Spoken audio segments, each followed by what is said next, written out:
You're watching India Glitz and this is special report जहाँ पर बॉलीवुड और टैक्स मैन के बीच में कब का हुए कितने पंगे, क्या है उनका हिसाब किताब, उसका थोड़ा सा मिलेगा आपको यहाँ पर लेखा जोखा।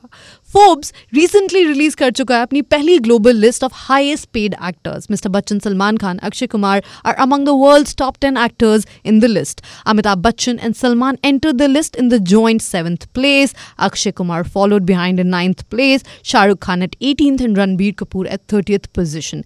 These celebrities are also among the highest taxpayers in India and are considered to be conscientious contributors to the national exchequer.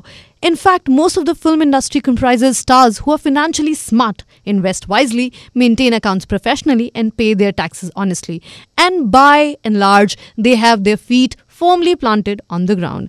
But things were rather different in the earlier days. Those days, as a class, film stars had more run-ins with the tax department than any other category.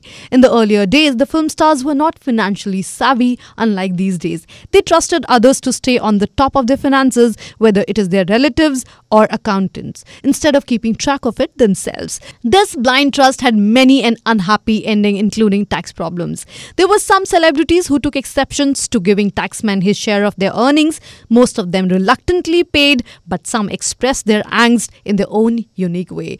Jagat Narayan को छोड़ के संतो नगद नारायण के हैं सब यारम, इन सब के पीछे अरे पड़ गए इनकम टैक्सम, जय गोविंदम जय Gopalam is the stanza of the song Guni Jao Re Bhakt Jano from the movie Aansu Aur Muskaan in 1971, sung and picturized on Kishore Kumar. The stanza encapsulates Kishore's utter frustration with the taxman, Kishore's obsession with money, and his stinginess were well known in the film industry. His capacity to turn voice into invoice, as one film producer put it unkindly, was best symbolized by the framed slogan in his drawing room, which read, "I want money." Similarly, his reluctance to pay taxes was a byword in tax circles. Kishore made Chalti Ka Naam Gaadi and Luko Chori in Bengali, hoping that they would flop.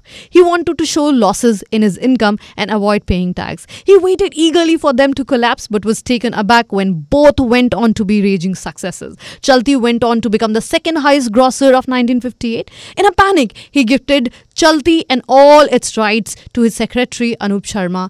That was the beginning of his long-running battle with tax authorities. His son Amit Kumar confessed that it was impossible to bind his father down to rules, regulations and relations. His palatial and heavily guarded bungalow at Juhu became the target of innumerable raids. In one such raid in 1982, taxmen attacked his house walls with crowbars and metal detectors. Many times he used to set his dogs on taxmen. In 1960s, Kalidas Batwabal, disgusted with Kishore's lack of cooperation during the shooting of Half Ticket, gave him away to the income tax authorities. Kishore had to face a raid at his house. Later, Kishore invited him home, tricked him by asking him to enter a cupboard and locked him inside. He unlocked Batbawal after 2 hours and told him never to come to his house again. Nobody knew where Kishore kept his money or what he did with the huge sum of money he earned every month. Poor Vijay Anand, after 3 hit films in a row, Guide, Teesri Manzil, Jewel Thief, had to suffer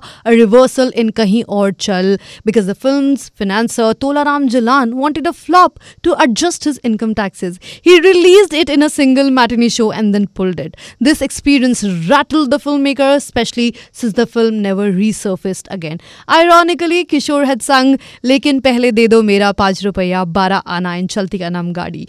If only the tax department had demanded the modest amount of 5 Rupaya 12 Ana. You're watching India Glitz.